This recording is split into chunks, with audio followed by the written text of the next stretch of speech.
Из истории ближайших веков известно, что многие названия районов сегодняшнего Киева происходят от поселков и хуторов, которые в древности располагались вокруг города. Расширяя границы, мегаполис равнял с землей старые, хаотично застроенные улицы, добавляя в город структуру, этажность. Но сегодня речь пойдет об уникальной местности, той, которая до сих пор осталась прежней. Целое село в черте Киева сегодня живет возле второго крупнейшего аэропорта Украины. Здесь, на юго-западе столицы, находится историческая местность Жуляны. Многие, наверное, слышали это название от известного аэропорта – Киев-Жуляны. Но мало кто знает, что возле самого аэропорта есть довольно крупное село. Берет свое название оно от речки Желань, которая также сейчас существует на территории поселка, но последние пару столетий река носит название Борщеговка. Само же слово «желань» связывает с несколькими терминами. Возможно, оно происходит от древнеславянской богини скорби – Жали. А возможно, от того, что местность была издавна обжитой – жилой. Также весьма вероятна версия от слов тюркского происхождения – «жол-яны», что означало «окраина дороги». Последняя версия особенно символична и сегодня. Поселок находится прямо перед большой окружной дорогой. Вообще, история этой местности уходит корнями в глубокую древность. Ведь на территории Жулян обнаружены остатки скифских курганов и древнерусских поселений.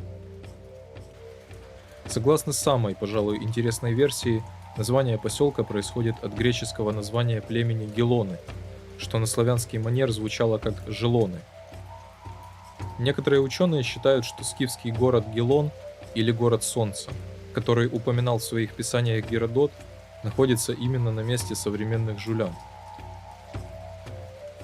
Кроме того, Жуляны славятся множеством необычных топонимов, то есть названий местностей села, которые в некоторых источниках сохраняются и до сих пор. Поселок делится на целых 11 таких частей с самыми разными и странными названиями. Раньше в украинских селах встречалось такое явление. Улицы не имели как такового названия, и вместо этого село делилось на кутки, то есть уголки. Один куток мог охватывать от пары улиц до буквально нескольких хат. Так и на Жулянах. Почти каждая улица – это отдельный, неповторимый район со своим происхождением. Официально поселок входит в состав Соломенского района Киева с 1988 года. А первое упоминание местности в летописях датируется еще 1126 годом.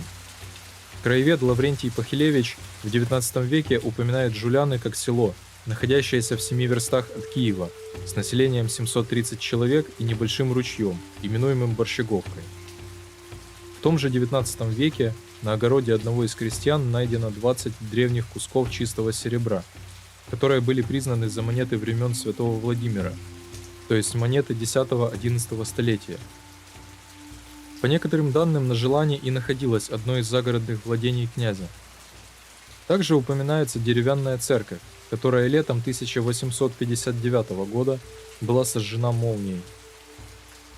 Краевед подмечает, что еще предыдущим летом молния била в эту же церковь, но, не произведя пожара, только очернила все металлические вещи внутри и позолоту на иконостасе.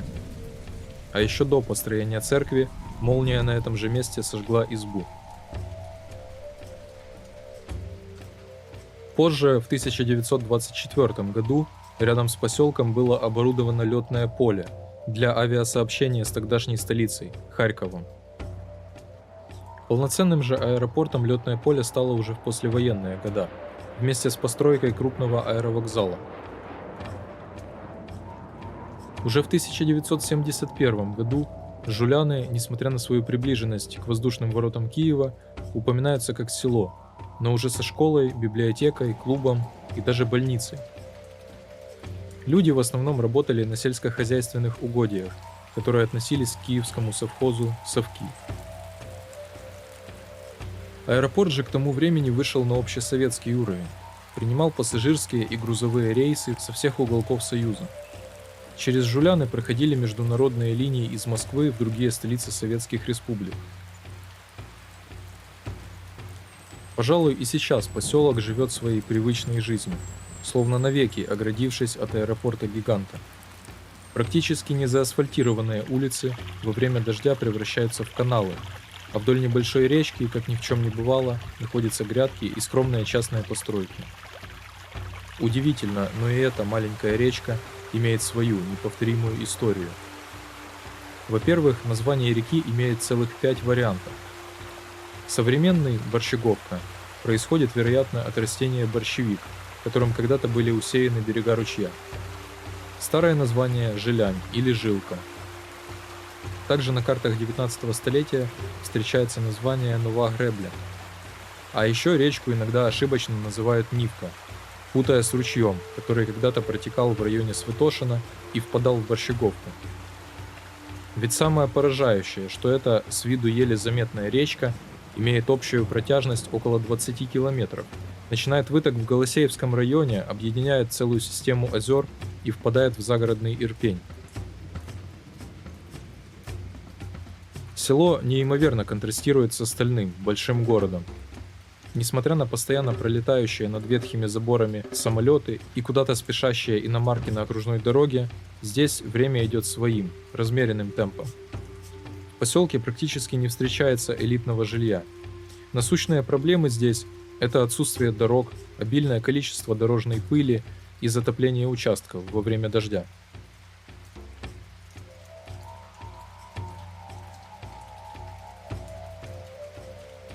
Русло Борщеговки ведет нас дальше на северо-запад. Здесь также находится уникальный, уцелевший во времена массовой застройки поселок – Михайловская Борщеговка. Сейчас село относится к Святошинскому району города Киева. Название села уходит корнями в начало XII столетия, когда эти земли были подарены Михайловскому Золотоверхому монастырю князем Святополком, внуком Ярослава Мудрого. Несмотря на относительно небольшие размеры поселка, он и до сих пор в каком-то смысле сохраняет свою аутентичность.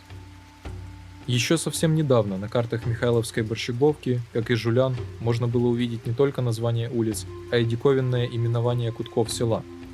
Здесь таких уголков 5.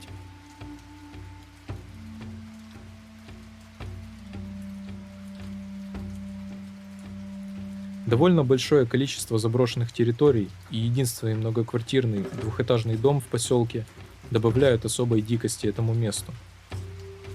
В летнее время уровень воды в реке опускается, и на русле появляются небольшие островки. Сейчас же, во время осенних паводков, можно все что заметить деревья, которые омывает вода. В селах сохранились и старинные дома, и витиеватые переулки, шириной не больше метра. Проходя по таким местам, непроизвольно задумываешься, кто же здесь живет сегодня? Как вообще мог сюда попасть человек? Скорее всего, это коренные жители сел. И несмотря на владение землей прямо в мегаполисе, жизнь этих людей уже давно не меняется. Фактически, села ничем не отличаются от тех, которые находятся далеко за чертой города, в других областях, возле других малоизвестных городов. До 80-х годов прошлого столетия к Михайловской Борщеговке примыкали Братская и Никольская Борщеговка, на месте которых теперь расположен Южно-Борщеговский массив. Также западнее и до сих пор находятся еще два села – Софиевская и Петропавловская Борщеговка, где небольшая речка продолжает свой путь. Как и на Жулянах, жители Михайловской Борщеговки привыкли к гулу самолетов, ведь села разделяет все, что железная дорога, соединяющая центральный вокзал с пригородом. Здесь, в конце села, Борщеговка впадает в подземный коллектор и течет дальше на север, проходя сначала под асфальтом Южной Борщеговки, потом по загородным селам и озерам. А наш путь на сегодня заканчивается. Неподалеку виднеется конечная станция скоростного трамвая с одноименным названием – Михайловская Борщеговка. Там начинается другая, непонятная для села жизнь. Каждый день неподалеку бывают тысячи людей. Магистраль каждое утро оживляет город, а из аэропорта уходят рейсы во все уголки мира. Села тем временем сохраняют свой облик, пропитанный древностью и частицами каждой из ушедших эпох. Хорошо это или нет, вряд ли можно ответить на этот вопрос. Можно только наслаждаться атмосферой и контрастом таких мест, пока они окончательно не ушли в прошлое. Но пока что за мостами, аэродромами и железнодорожными путями продолжают жить, будто навсегда не вошедшие в общий контекст города, улочки, сельские хаты и участки. Спасибо за внимание всем, кто посмотрел это видео. Надеюсь, оно было увлекательным. Впереди новые выпуски и уникальные кадры других, малоизвестных мест. До новых встреч!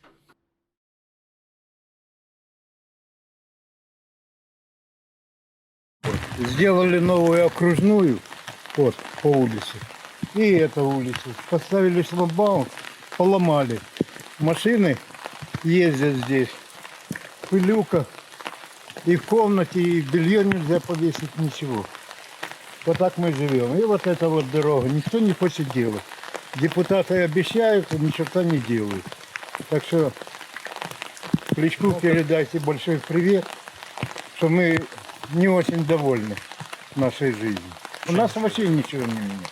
У нас закрыли сберкассу, которая была. Закрыли почту. Я не знаю, для кого работает, может там какие-то бандероли, но эти вот никто не носит нам. Ну, в общем, бардак есть бардак.